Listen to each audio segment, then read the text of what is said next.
sports fans. This is Robert with WTP Sports Dudes here live on this holiday eve. If you're into that, I just wanted to jump on real quick because I've been watching a lot of shows and there's been a lot of discussion about what's going on in Michigan, what's going on with the SEC, what's going on with NIL, what's going on with the transfer portal, and of course, what's going on with the Notre Dame Fighting Irish as it relates to them deciding not to take a bold bid this season and their protest against not making it to the college football playoffs.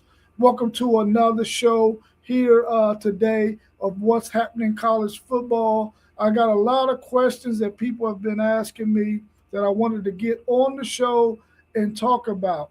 So I'm here now. I'm going to try to get through all of these questions that we have. I think there's about 8 to 10 questions that I've been receiving. So let's go ahead and jump into those right now. And if you're in the chat, go ahead, hit that like button, subscribe, hit the notification button so that you can get notifications anytime we go live. And also share our videos with your friends and family members. And if you're in the chat and you got some questions that you want me to entertain or any of us that might join this show, go ahead and put those questions in the chat. But let's go ahead and jump right into it. My man Mossberg of Level Up Sports 10 wants to know, what's your thoughts on Coach Biff Poggi's statements about Michigan and the state of their program? Really good question, Mossberg. If any of you had a chance to check out his interview on one of those Texas channels that primarily talks about Texas football, he got on there and he talked a little bit about what's going on at the Michigan program as it relates to the players, some of the things that have been happening behind the scenes over the past 5 years. And he was really, really transparent in his opinion that he gave. So if you get a chance to look up that interview that he did, I think he might have did it on the Stampede with Mac Brown and Vince Young and another gentleman who does that podcast. Go back and check it out, man, because I think he was really, really transparent about the state of the Michigan program and the direction that he would like to see it go. But as far as my opinion is concerned, I like the fact that he was very transparent. He was giving his honest opinion about what has been happening at that Michigan program for the last 5 years. He showed that he was not in favor of some of the stuff that was happening. And a lot of times, you know, people will look at a coach and say, well, you were part of that program, or why didn't you have something to say? He actually was not a part of that program because he, of course, was the coach at Charlotte, I believe, and they ended up going like 6-16 or something over the past 2 or 3 years. And then he ended up at Michigan under Sharon Moore. But he was talking about the state of that program and the fact that they have players that on that team who their family are looking for, you know, NIL deal going into the next season, and they can't necessarily get an NIL deal now because they don't have a coach in place right now to be able to come up with those deals for those players, which really put their 2026 players who they just got in the transfer portal. I mean, not the transfer portal, but in early signing period, really put them in a bad position because those players came with the thought that Sharon Moore was going to be there, and they will already have their NIL package either being worked on right now or already have been done by now, and that's not the case, which is not good for a program the caliber of Michigan when you got these players waiting in limbo, you got these families waiting in limbo, and you also have all of these teams out here who would like to get some of those players on their roster during the early period when players can come in January. So that really put Michigan in a bad spot.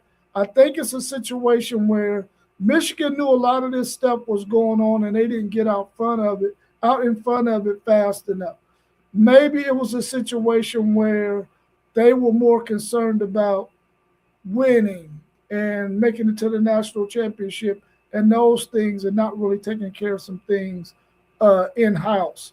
And I think that the fact that he understands that there needs to be a clean slate for Michigan going forward.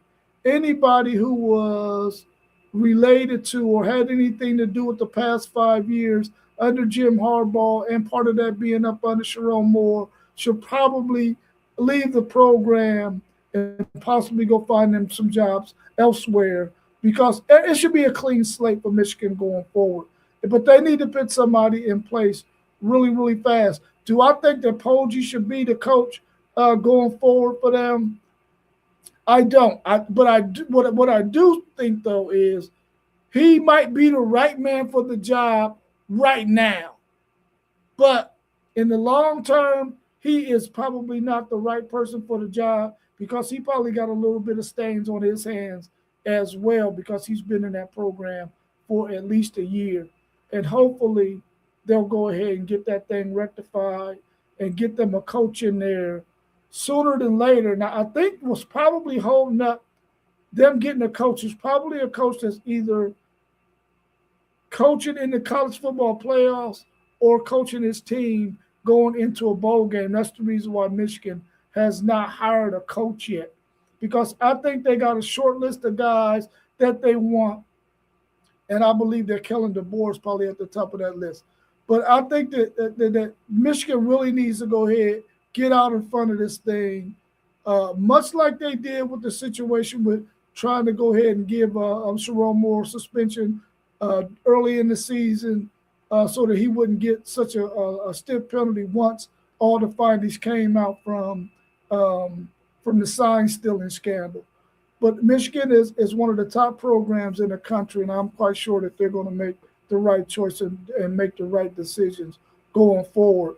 I just hope they do it sooner better than later, so that they can try to salvage some of the players that they have on their roster right now, and definitely some of the recruits that they brought in, because there are some teams out there that is definitely looking to try to get some of them players to flip from Michigan and come to their program. And I believe there's probably 2 or 3 on that roster that Texas is definitely looking at. They're definitely looking at Malachi Lee, the offensive tackle that's signed with Michigan. And I think they should be allowed to be released from their national letter of intent. Once it's all said and done, they should not be held to that national letter of intent with all that's going on in that program at Michigan. Our man the Post Game 86 podcast is asking, how hard should Michigan go after Kellen DeBoer, the Alabama coach? I'm gonna say this right now, man. If I'm Michigan and I am the president, the AD at Michigan, I am going to force Kellen DeBoer to tell me no.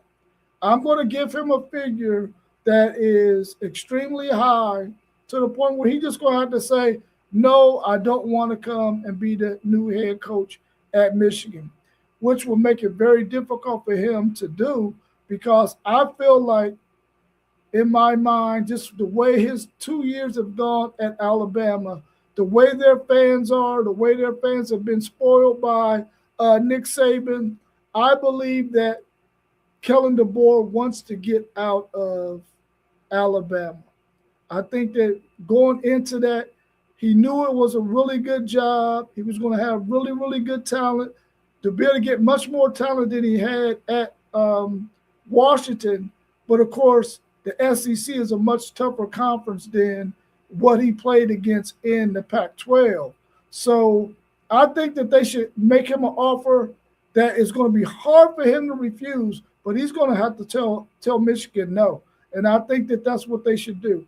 I think they really should throw a figure at him that is so high that, he's going to have to take it. Will he take it? I believe he will. I believe he wants out of Alabama.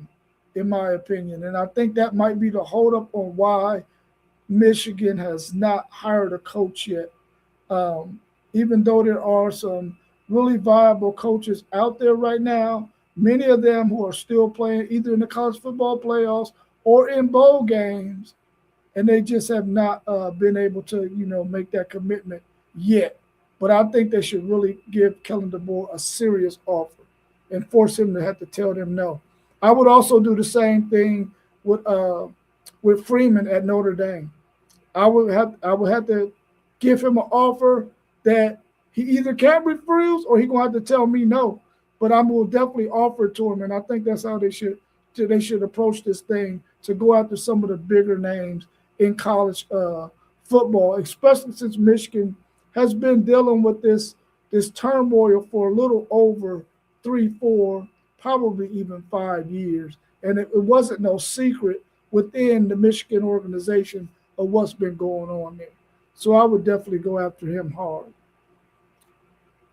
My man SEC Sean of the SEC podcast wants to know, DeAndre Moore has decided to hit the portal over going to the NFL. How do you feel about him leaving Texas? Man, I'm a really huge DeAndre Moore fan. I really, really like DeAndre Moore.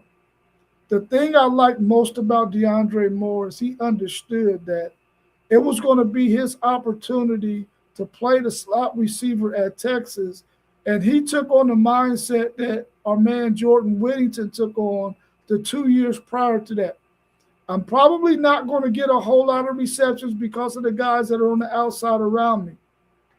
But what I am going to do is I'm going to be one of those wide receivers who going to put his nose to the grind. I'm going to get in there. I'm going to block hard on these screen plays. I'm going to block hard on these run plays. And I'm going to find my niche there by being a really good blocking wide receiver and then take advantage of my opportunities to catch the football when they come to me. Last year, he dealt with a little bit of injuries. Even going into this year, he dealt with some injuries. And he had a much better season last year than he had this year once he got healthy.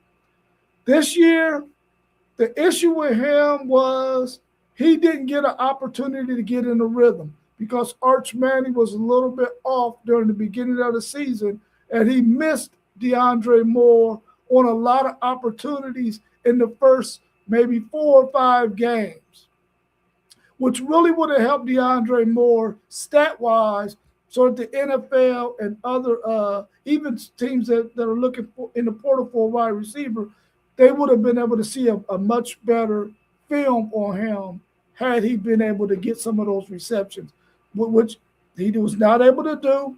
I think his grade for the NFL is a late round draft pick, a mid to late round draft pick at the wide receiver position. He doesn't have the greatest of top end speed, but he is fast enough. He has his hands are pretty decent. He dropped some balls this year that normally you will see him catch, and he dropped some balls last year that he needs to catch. So I think those two things really hurt him. How do I feel about him going to another team? To be honest with you, I don't like it. But I want that man to be able to make the best decision for his well-being, his life, his family. And if it's going to be going into the portal to have another year, to add some more stats, to work on his hands, to continue to block the way he's been blocking and make some noise on another team, I'm all for that. And I'm excited that he's going to get an opportunity to transfer somewhere else and play some really, really, really good football. So good luck to him. Well, I ain't gonna say good luck because I don't think he's gonna need luck. I think he's a really, really talented and skilled player. So I think he's gonna be fine wherever he end up landing, wherever he decides to go, or him and his agent work out with whatever team. Let's welcome my man T1 to the podcast. How you feeling, T1? What it do, my brother? I'm just still trying to get back to 100. That's about it. Oh yeah. Well, it's good to see you on the show. I had a question earlier that I would like to get your input. Well, actually, a couple of questions that I would like to get your input on. The first one is I don't know if you was able to hear either watch or hear about the interview with Biff Poggi, Michigan's interim coach, and the state of that program right now, and what's going on with some of those players, and how they feel about the fact that they can't get a deal in place NIL wise because they don't have a head coach in place yet. Because they haven't. What school is that, bro? This is Michigan. Oh. No, okay, run that back, cause I ain't like I say, I've been down for the past. I've been down for a minute, so I'm kind of like I'm out the loop just a little bit though. Yeah. So earlier today, he had an interview that he did with another Texas podcast as it related to the game coming up in the bowl game between them and Texas. But some questions was asked about the state of the program at Michigan, and he was saying that there's players on the team and their families who are really kind of upset at the fact that, Michigan knew all of this stuff was going on, and they knew that there was a possible chance that they was going to fire Sharon Moore, but they still had these players come sign their national letter of intent, but they're not in a position to sign any NIL deals. Players who have been on the roster and the new ones coming in. So he was real transparent about the state of how ugly it's been at the University of Michigan. Do you have anything you want to add about his statements or what you think might be going on at the state of at the University of Michigan? I just think for one that they really, really did them young student athletes dirty. I mean, they knew what was happening, but of course, you want to say the university got to look out for the university still, because I mean, if they do come out and say, "Hey, we firing our coach," National Signing Day is next week, you're not signing those players. You're not signing those players. So, but it still, once again, it would be interesting to know if they went to them players behind closed doors and let them know, okay, let's hear. This is what's going on. This is what's taking place. I'm going to give you a heads up. And now if that happened and those players still decide to sign with the school, cool beans. But, if y'all just left these players out in the dark and didn't let them know that we have a whole new transition coming up, which is very, very important when you're choosing where you're about to go to school at. So, man, I think it's a real bad look for the University of Michigan. Do I want to see that program fall? I don't, but it's just a bad look for them right now, and they really have just been spiraling in the wrong direction here in these past 4 or 5 years. Yeah, I totally agree with you. I know you talked a lot about how that program has just really been kind of messed up, kind of trash. And I think now, just listening to Bill Poggi and some of the statements he made, he really shed a lot of light on, because I thought it was just maybe a small thing, man, but it's pretty big. Oh no, it's huge. It's huge. Yeah, you're right. It's huge, bro. It's huge because now you're really, because you best believe all of these players had options. You know what I mean? All of these players had options to go elsewhere. They didn't have to choose to go to Michigan. They could have chose to go elsewhere, and Michigan did what I probably would say 99.9% of the programs would do when they covered their tails and they looked out for their investment still. Yeah. Do you think so I can't sit up here and say if I was the AD or whoever in that program that I would not have done the same thing. Although I am real high on loyalty and honesty and letting people know up front what it is. Yeah, I agree with that too. Do you think that the University of Michigan is going to play hardball when it comes to allowing these students to be released from their national letter of intent? I mean, they shouldn't. I mean, fair is fair, and and I don't think that they can play hardball because of the clause that's out there. If you do have a coaching change, if you have a coaching change, um, you're able to get up out of there 5 days after they hire a new coach. Mhm.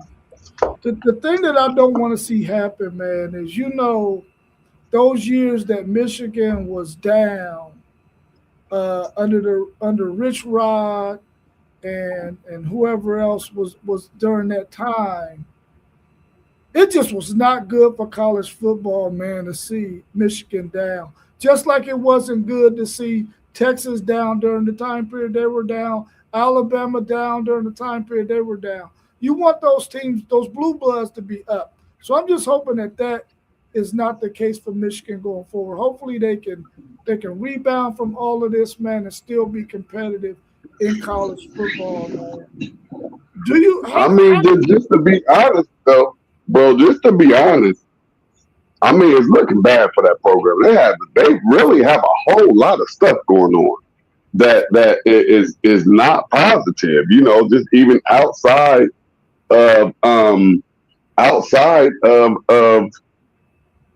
the coach, and his affair and slash scandal, whatever you want to call it. Um, I don't know if you heard, but they got paperwork with Blake Corum and Connor Stallions. They were in business together and owned some type of vacuum cleaning company, which is a violation. So I don't know if you heard that part. Then you got the one staffer who was spying on students' phones and getting sensitive picture information. And I mean, they just have a whole lot of stuff going on up there. And it's like, it's just like, wow, like what's really going on up there? I mean, of course, nobody wants to. We still want to compete with them dudes every single year, but it just seems like they have just been up there running amok. yeah. How hard do you think Michigan should go after Kellen DeBoer, the Alabama head coach? I don't think he wants out. I think, and this is definitely just a personal opinion, that job isn't looking at as good as it did 3-4 years ago. That job was once, one of the most prestigious jobs in all of college football. And now it's like, if you take this job, you don't even know what's about to come after that. Yeah, that's true. That's There's true. so much stuff going on. Like you don't know what's going. So who actually would want to go and take this job? Well, I'm quite sure there's somebody out there that want to try to clean that thing up, man. And I don't know who wants to be the custodian or the janitor that's going to do that, but somebody is going to want to try to clean that thing up, man. Hopefully they find somebody that can do it, man, because it's a lot to clean up, bro. It's a lot to clean up. Yeah, yeah, and that's my concern, and it's going to take somebody that really it's almost like you have to go in knowing that, okay, this is about to be a ride. It's about to be a ride. Ain't no telling what can happen. I mean, you don't know what, and the way it's been going, you don't know what's next. Yeah, that is true. That is You true. don't know what's coming next with them. Because I did the Blake Currum and Connor Stallions thing is new to me. I guess that just came out just a week ago. Like they showed the paperwork and everything, and both of their names is on the paperwork as owning the company, which is a complete violation. Yeah, yeah. Well, let's answer this question from our man Parlay Poe of the Blitzburg podcast. And it's one of your favorite topics of all times because you hit on this topic quite a bit. What's your opinion on Notre Dame's decision to skip the bowl, and do you think that can hurt Notre Dame in the future? If I was on the committee, absolutely.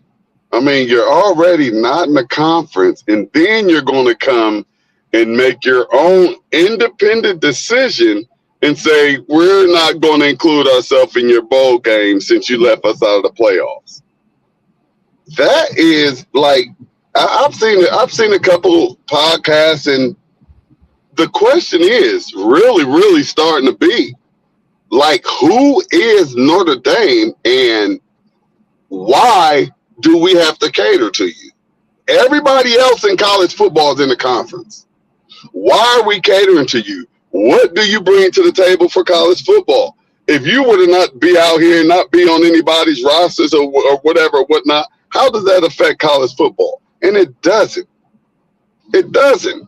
All Notre Dame is just taking up space for somebody who's putting in the work as a conference member.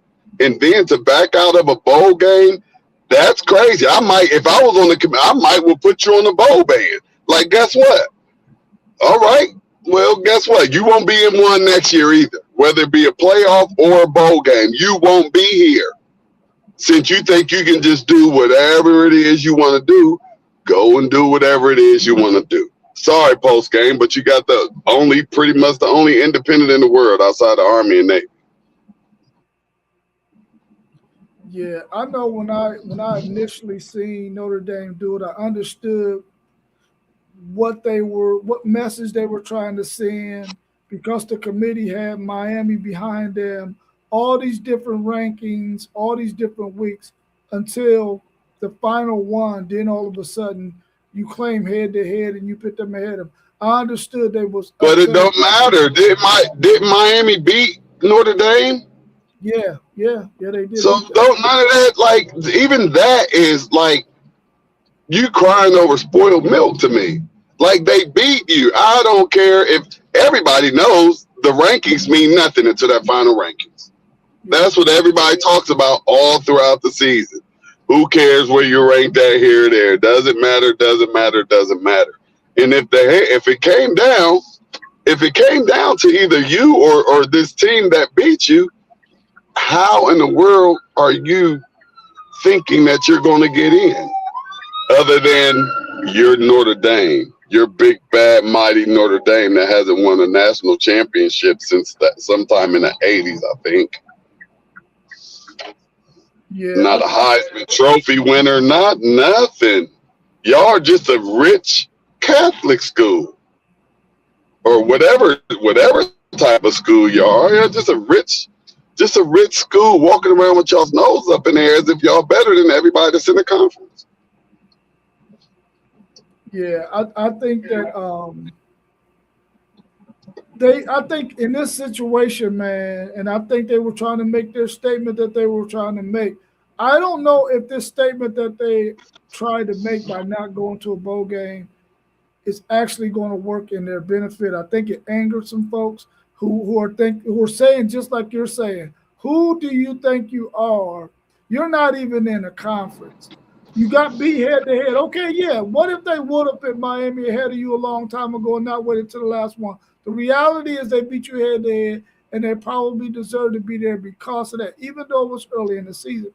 My thing is, I hate the fact that it looks like it's hurting the student athletes more, because they could have got an additional 15 practices, got a chance to play in a meaningful bowl game against somebody, to get some additional work to go into the 2026 season.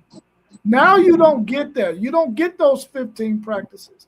That hurts the players that's on your team that you were trying to. Yeah. And so when it came to that, I was like, oh yeah, okay, you're doing this to make a statement, but at the same time, you're hurting the people who should be benefiting from the fact that they go to Notre Dame the most, and that's the players.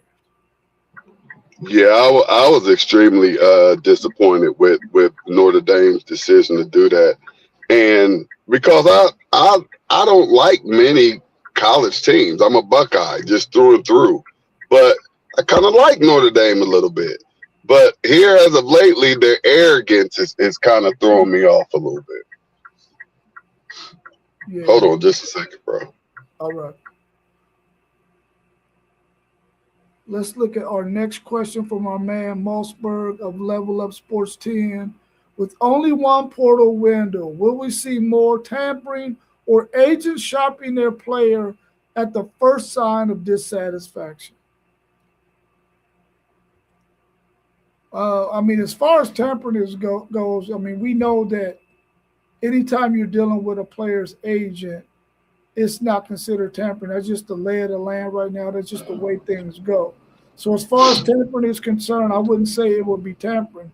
But I believe that agents will definitely probably start shopping their players a little sooner than what they normally would because of the fact that there's only one window now.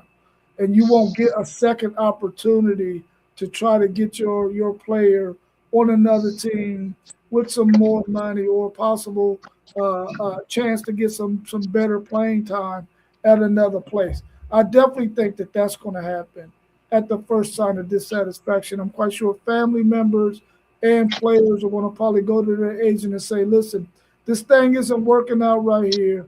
See who out there might be interested in the skill set that I have and try to get me somewhere as soon as possible or shop me to as many people as possible. I think there's a real possibility that might happen. What's your thoughts, G1? Yeah. I mean, and now until they do something about the portal, it is what it is. It is what it is, and ASAP, make it happen as soon as possible. Yeah, I agree. Something needs to happen like ASAP, Jack, for real, man, because we've already seen enough of a sample size to know that there are some things that need to be put in place. Now, can you overhaul everything? No, there's not a big enough sample size to overhaul everything, but there is enough of a sample size to understand and listen, certain things need to be changed because there should, like y'all was saying the other day, there should probably only be one transfer without any penalty. If you go twice, you got to have some sort of penalty, whether it's sitting out a year or a number of games. Something needs to happen where you can't just keep on jumping in and out the portal willy-nilly as much as you want to. I don't think that's cool. The world. Our man, post game 86. I don't know. I just put a Wi-Fi picked up. Hear me, bro? Yeah, I can hear you. What bowl games are you really looking forward to during this bowl season outside of the college football playoff games?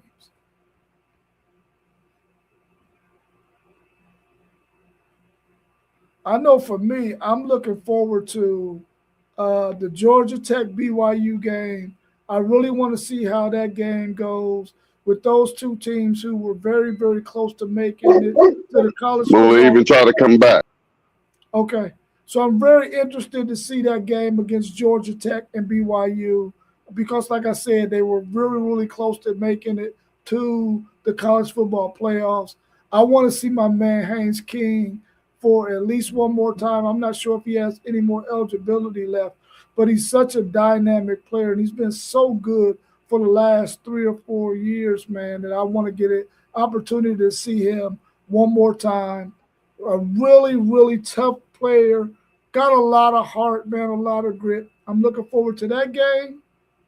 And I'm also looking forward to the Iowa-Vanderbilt game. An Iowa team that plays really, really good defense against a Vanderbilt team and Diego Pavia who plays really, really good offense. I'm looking forward to those two matchups, man.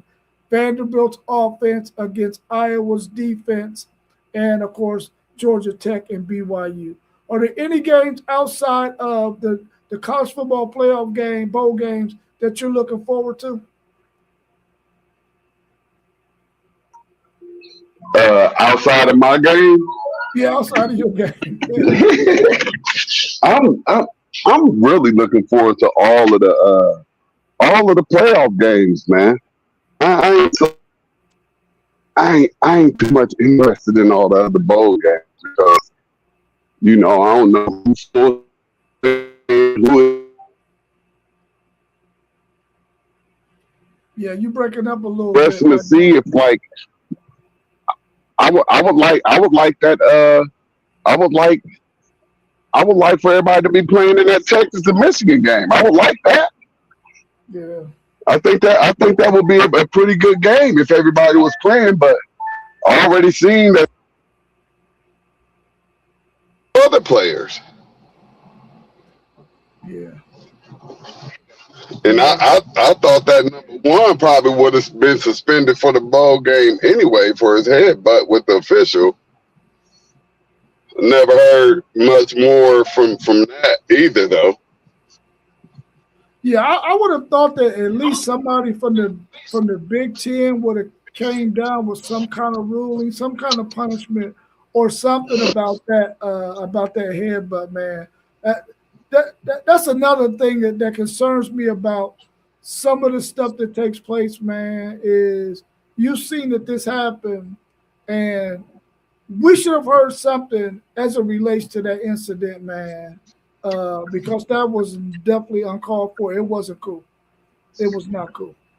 I just wanna know what university out here can have a player do such a thing without getting penalized. Yeah, You yeah, know what I mean? He didn't even get thrown out the game. Like, yeah, it's just weird, and it just makes me like, goodness gracious, what either the head man of the NCAA is a Michigan man, or Michigan just has all of these billionaires behind them, and they can pay to get out of anything. So yeah. I don't know what it is, but I can't think of another program right now in college football or college sports with as much baggage as these Wolverines have had within the past few years. I I mean, can't think of not one. even in the past, we all played sports, man. Our coach would have been like, "Get your A on this Oh sideline. yeah, Get your yeah, butt yeah, off yeah, and done." yeah. Man, you're not even. Oh, they didn't throw you out. That's making the university look. As the coach, I'm throwing If you I'm out. not mistaken, yeah, if I'm not mistaken, that's what they said that Sharon Moore did. He made the university look bad. And I don't know how striking an official doesn't make your university look bad. Yeah, yeah. Let's welcome my man Post Game for the Post Game 86 podcast to the show. How you feeling, Post Game? Man, I'm chilling, man. All partied out. Just a bunch of alcohol and the Grinch. That's all. What's I up? know, What I it know do, that's post right, game? man. How many slices of cake did you eat? We ain't have we ain't have no cake. Oh, okay. So dang, so you just saying just strictly alcohol and food? That's it. Uh, They sound like they a they waste. won't they want me to party some more. I'm saying I'm cool. Let me ask you this. You being a Notre Dame fan, and we talked earlier about the decision that they made not to go into a bowl game. As a Notre Dame fan, how did you feel about that? And would that be the decision you would make after seeing how some of the people have said some negative comments about Notre Dame taking that kind of a stance? I mean, I'm cool with it because guess what? ESPN thought they was gonna use us to run that bag up. And we said, nah, we cool. We good. We gonna sit this one out. And like I don't think Notre Dame will do this like next year, but the kind of team they had, if you think about it, we all know this was Jeremiah Love's last season, as well as our backup running back, both of them going to the NFL. And they felt like the carpet was pulled from under them. It's not like they were on the borderline trying to get in. Every single show they were in. And then for them at the last minute to put them out, I think that was kind of suspect. But I'm happy Notre Dame declined the bowl because they cost the same people who didn't put them in the playoffs money. So there's our give back. People gonna call it whining and all this, but hey, anybody can decline or accept. We don't have to play in a bowl. They were looking forward to playing for a national championship. What we playing for a bowl for? That's just how I see it, man. It's like, they could have went to a bowl game. Yeah, I wouldn't have mind seeing them play. Jeremiah Love, that's must see TV. But he wouldn't have even played in the bowl.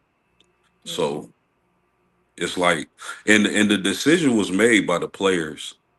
The players felt like it wasn't that's one thing people get twisted. It wasn't the administration or Marcus Freeman.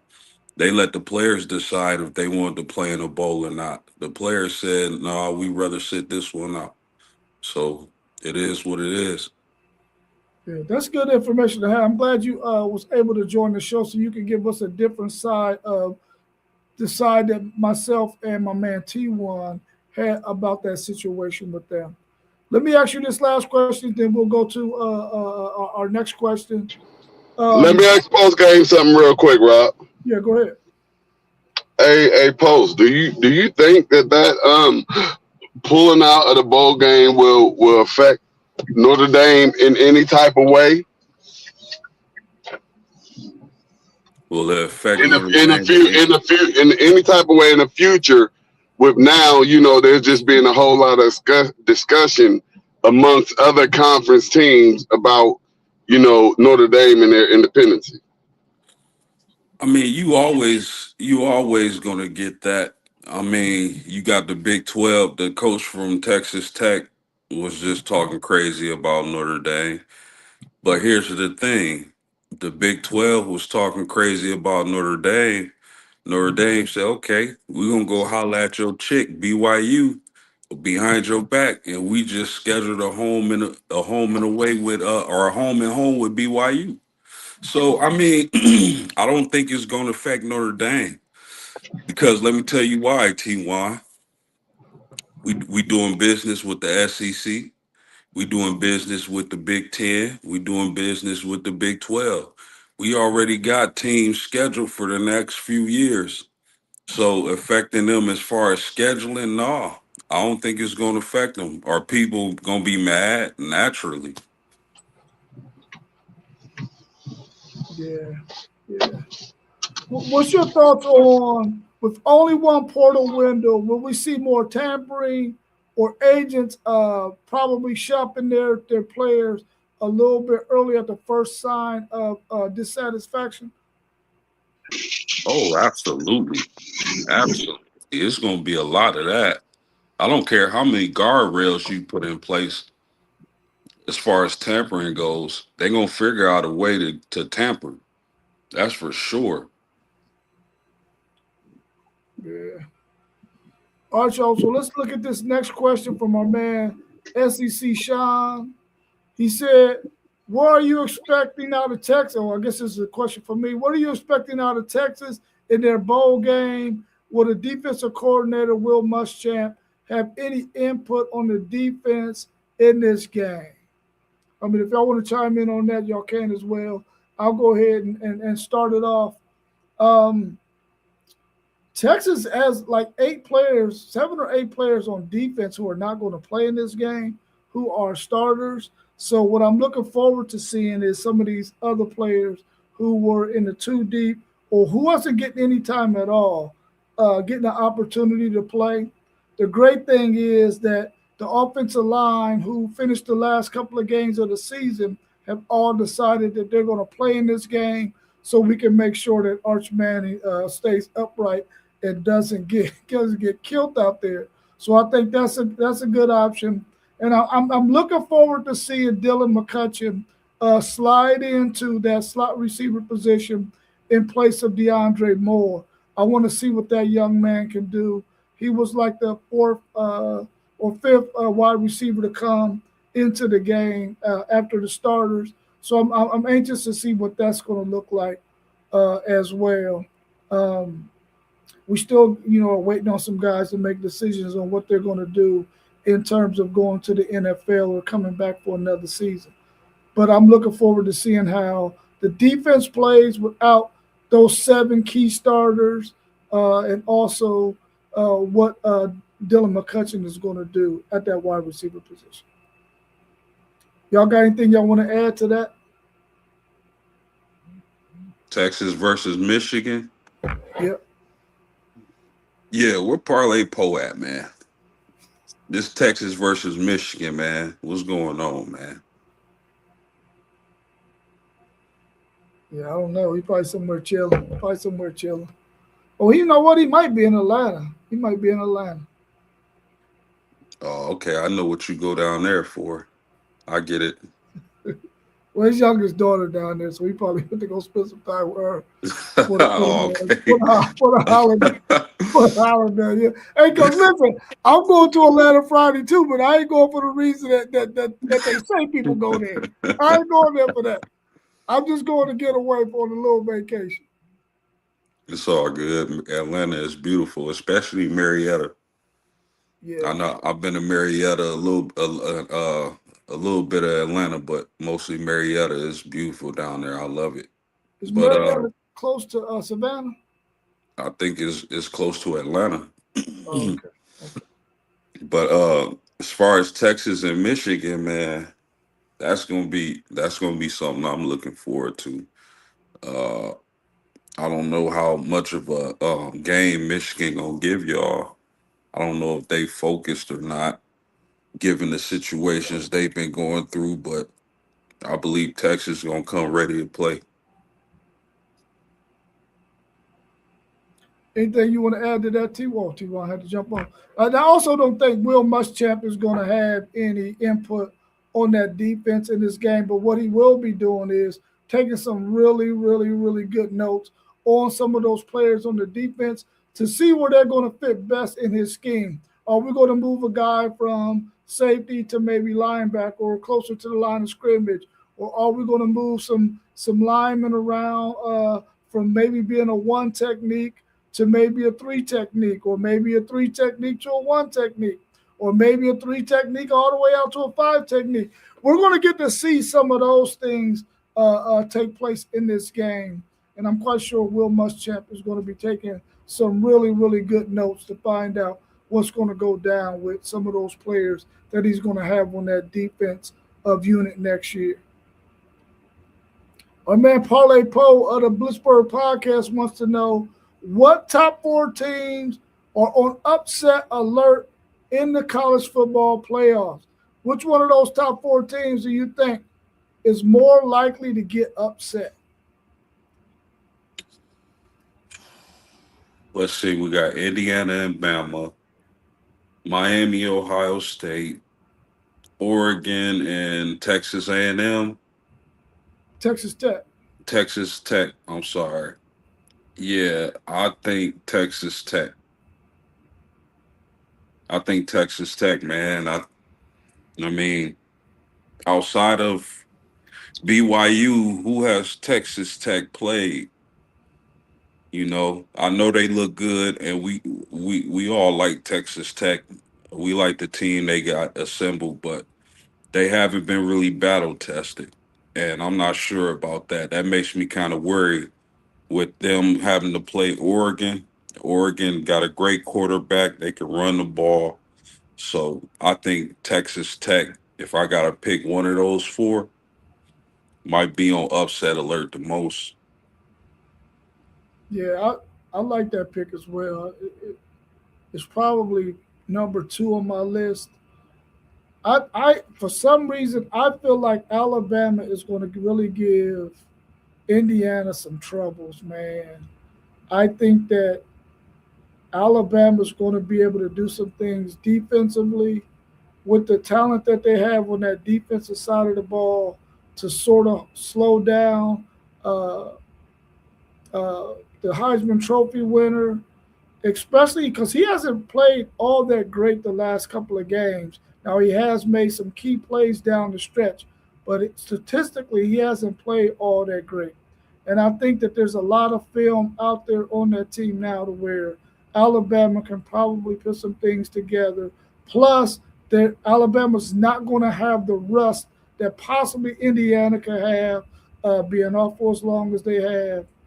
That would be my number one. But then, of course, Oregon and Texas Tech would be number two. I really don't see Miami giving Ohio State much of a battle, but I think it could be a really good game if Miami can run the football well against that Ohio State defense to keep that offense on the sideline. And then, of course, Ole Miss at Georgia. The way Georgia's defense has been playing lately, I think they're going to have the answers that they need, especially if Lacey can't go in that game because I think he went out late in that game with an injury. He may be back though. It may not have been as serious as I thought. Or he may be able to get back by that time they play that game in another week or so. So I would go with Alabama, even though I was not high on Alabama coming in the college football playoffs. But I think they could possibly knock off Indiana, the number one team, uh, going forward.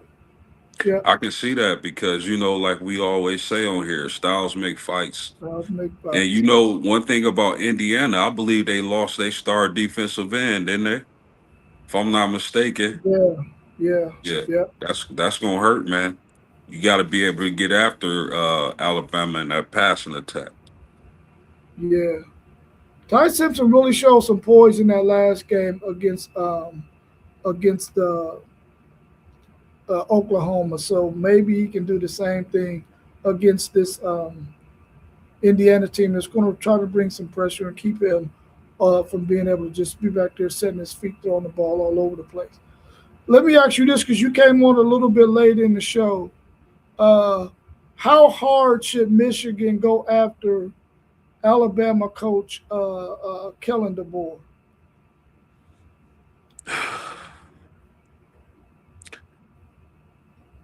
I think they should go after him hard, but it's probably going to be hard to get him away from Tuscaloosa, especially if they upset Indiana.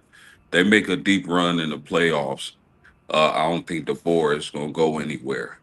Now, if they would have lost to Oklahoma or not made the playoffs, perfect opportunity to steal them away. But as of right now, I don't think they're gonna get the board, man. I think they should look at what's the guy from Utah, Whittingham. Whittingham, yeah, I think they should look at Whittingham or one of these hot shot offensive coordinators. Definitely don't look at Brian Kelly. I'm telling you now. You yeah, yeah. go be looking for another coach in a year or two. So they should go after Whittingham or what's the guy from Louisville, Braun, Oh, Brown, I like Brown. I like which Brown. is it's gonna be hard to get him away from Louisville because man, they basically him and his brothers basically own that team. But if I'm them, I'm not messing with the board. He not gonna excuse me, he not gonna leave Alabama, especially if they make a deep run. Now, if you can get him, but I highly doubt it. I think they should go for Winningham or Braun. Those would be my guys if I'm Michigan. Yeah. I don't know if you've heard anything as it relates to Ryan Williams, the wide receiver for Alabama, but he didn't play a whole lot in that last game. I don't know if he's injured or what the case may be. What do you think his future is like in Alabama? Oh, Rob, I'm glad you mentioned that because I feel like Ryan Williams is out of there. I think he's going to transfer. I don't know what it is, but he just hasn't had the kind of he hasn't had the kind of impact that I think we all were expecting, given his talent in the season he had last year. I don't know what it is. They do have a lot of receivers out there. I know he's really talented. We all know he's talented, but I don't think Ryan Williams is going to stay there. I think he's going to hit the portal as soon as he get the opportunity. It's just it's like too many chefs in the kitchen, and I don't know. He might. We don't know what's going on behind the scenes is a thing too. He may be into it with the board or his wide receiver coach or his offensive coordinator. We don't know. Stuff like that happens all the time. But Ryan Williams, way too talented not to be utilized down there in that passing attack.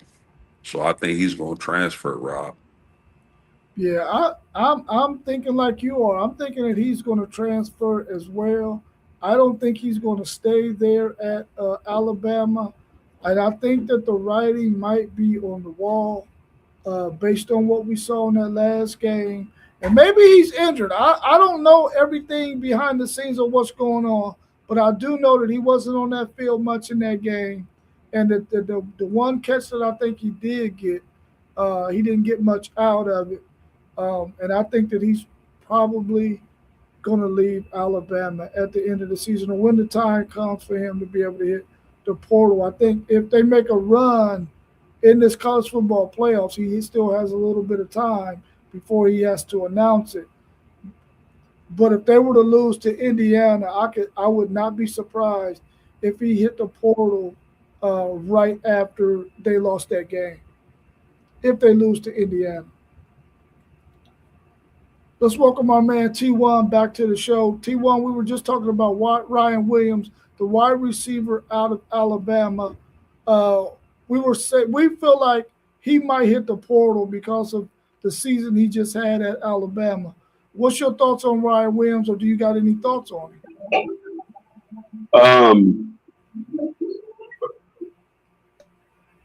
Is that him and Jeremiah like each other a little bit? If he do hit the portal, I wouldn't even be mad if he came up north, man, and all of that. Now that there would be scary. That would be scary. I would like to see him definitely get in that weight room and put on a little bit more armor because he's kind of slight of build. And I don't think it's going to affect his speed too much if he decides to go ahead and put on a little bit more armor. And he definitely has to work on his focus with his hand-eye coordination because he dropped some balls that he definitely should not be dropping. The caliber of wide receiver that he is, sometimes he just doesn't look like a natural catcher of the football. And you don't expect that from such a talented wide receiver as Ryan Williams is. So hopefully, he can get those two things corrected, in my opinion. I think put some armor on and get your hands right so that you can go ahead and get ready for that next level. I am fine. How are you? Yeah, hey, like, look, I don't know if y'all remember that post game. I don't know if y'all remember last year that they was my fault. Where you at, bro? Can you give me a light back here so I can try to finish up in this podcast? Like where? Back here. All right. Yeah, but like they was talking about teaming up last year. Yeah. I don't know if anybody heard about it or not, but I wouldn't mind that. And I think that might will be his destination one. Oh shit. Because you would have to think that he has some type of, at least even a little small relationship with Sane. And we already know how him and Smith get down. Yeah. So that would be very interesting. That's very possible. If KJ Lacey was a starting quarterback at Texas next year, they would have an opportunity too. That was his high school quarterback in Alabama. So if he was starting next year, that would be a possibility too. But I don't think he'll come to Texas over Ohio State. Right. What would be a perfect destination for him? Ohio State would be the perfect destination for him. Yeah, I agree. I just didn't want to be the one to say it. Yeah, the Ohio State would be destination one. I think Texas would be destination two. Yeah, definitely. Anything else y'all want to talk about before we wrap up? We're coming right up on 1 hour, and that's about how long we usually want to go. Anything else y'all want to add? Man, I'm just ready for these playoffs to get started, man. Like I said, I am like as much complaining we did about the teams picked for the playoffs. I just believe that this final 8 you can't get no better than that.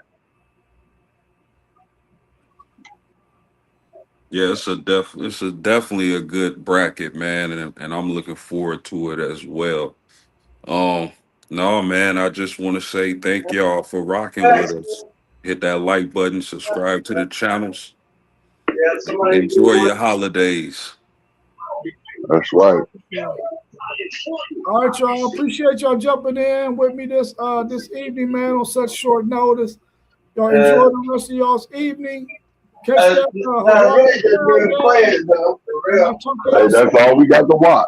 That's right. I love y'all, fellas. I love y'all. Y'all know the building. We was in the building.